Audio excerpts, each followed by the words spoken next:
আল্লাহ তাআলা তোমার পিছনে প্রতিদিন 18 লক্ষ টাকা খরচ করেছেন। বিজ্ঞান বলে একটা মানুষ 21 দিন না খেয়ে থাকতে পারে, 3 দিন পানি না খেয়ে থাকতে পারে, 3 মিনিট নিঃশ্বাস প্রশ্বাস না নিয়ে থাকতে পারে।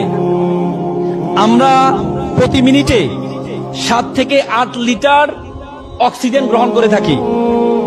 প্রতিদিন প্রায় 10 থেকে 20 থেকে 30 হাজার লিটার আমরা অক্সিজেন গ্রহণ করে থাকি। আমাদের ফুসফুস 20 থেকে 30 লিটার যেই অক্সিজেন গ্রহণ করে থাকি, সেখান থেকে মাত্র 550 লিটার পিওর বাতাস গ্রহণ করে।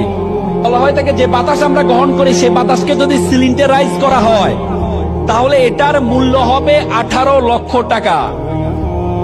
তার মানে আল্লাহ তাআলা তোমাকে প্রতিদিন তোমার পিছনে খরচ করছেন 18 লক্ষ টাকা।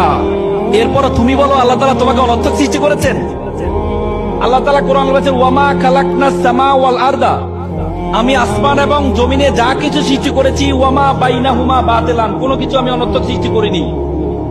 আর তুমি বলো তোমাকে আল্লাহ তাআলা অনর্থক সৃষ্টি করেছেন, এজন্য তুমি সুইসাইড অ্যাটেম্প নাও। আল্লাহ তাআলা তোমার পিছনে প্রতিদিন 18 লক্ষ টাকা খরচ করেছেন। এজন্য আল্লাহ তাআলা কোরআনে বলেছেন, ফাবিআইয়ি আলাই রাব্বিকুমা তুকাজ্জিবান, একমাত্র আয়াত যে আয়াত আল্লাহ তাআলা 31 বার ব্যবহার করেছেন কোরআনে।